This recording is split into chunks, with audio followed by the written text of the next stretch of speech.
Wrestling should always try new things. Always. When you get so much product, it would be so boring if we just did the same thing over and over again. Like if you want to make the llama a WWE champion, go and get a llama and make it happen. Sadly though, even though we do have to take these shots, sometimes they don't go into the bleachers, and instead they fall on your feet, and we realize we just flubbed somebody over. So I am Simon Miller, and that's right.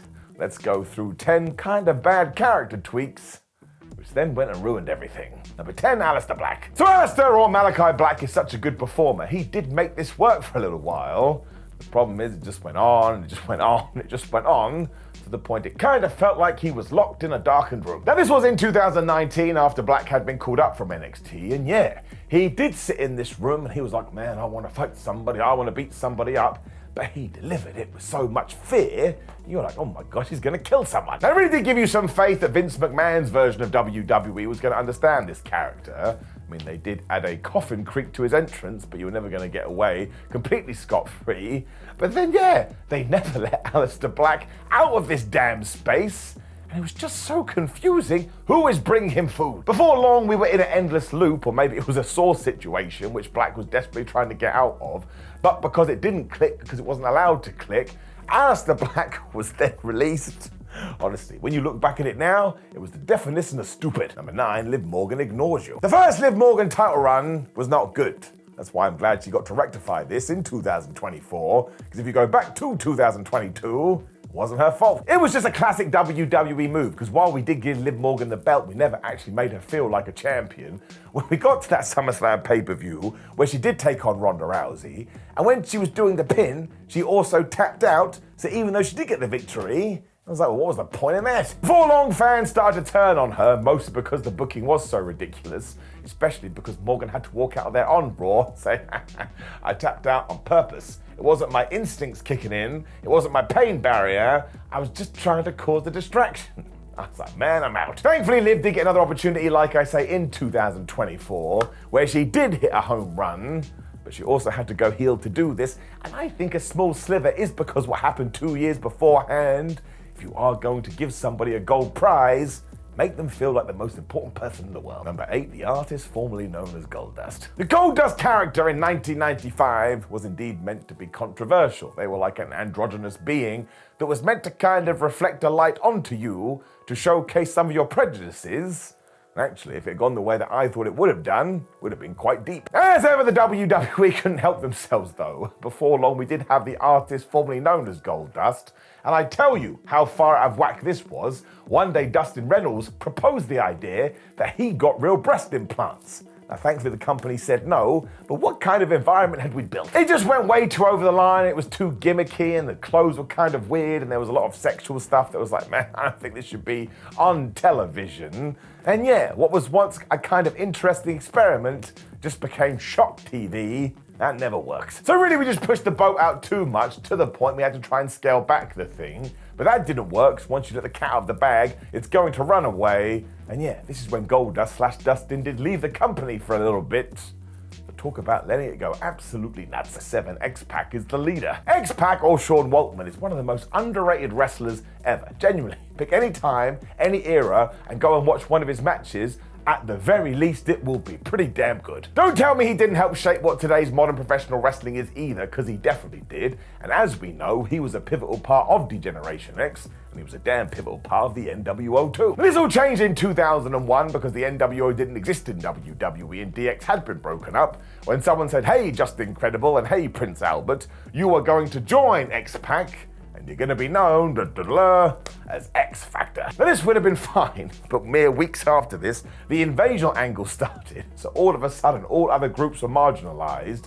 So do you know what the fans started to think? Well, who put X-Pac in charge of this group? He can't be the leader, he has to be a follower. Now actually, that wasn't what happened at all. It just took such a back seat because WCW was invading. But man, did X-Pac get caught up in all of that. Actually, if you do go back and rewatch it now, it feels most unfair. He still goes out there and absolutely smashes it.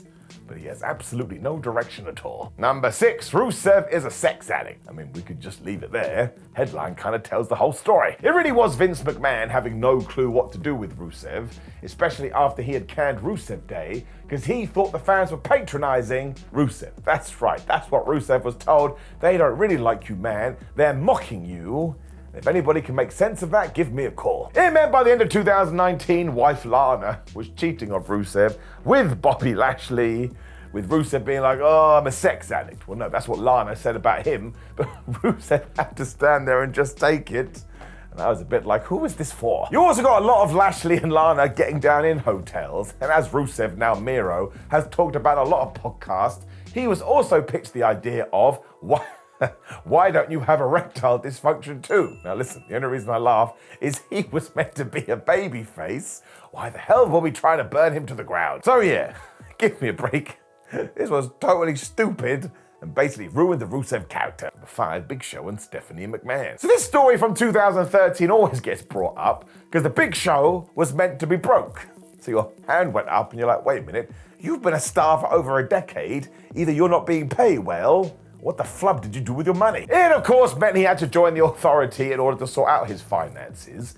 When Stephanie McMahon told a story of back in 1988 when she was 12 and the Big Show was her mentor, but that would make no sense because Paul White didn't join the wrestling business until 8 years after this. Now, this has just been a sob story. I get it, it's heels trying to be heels.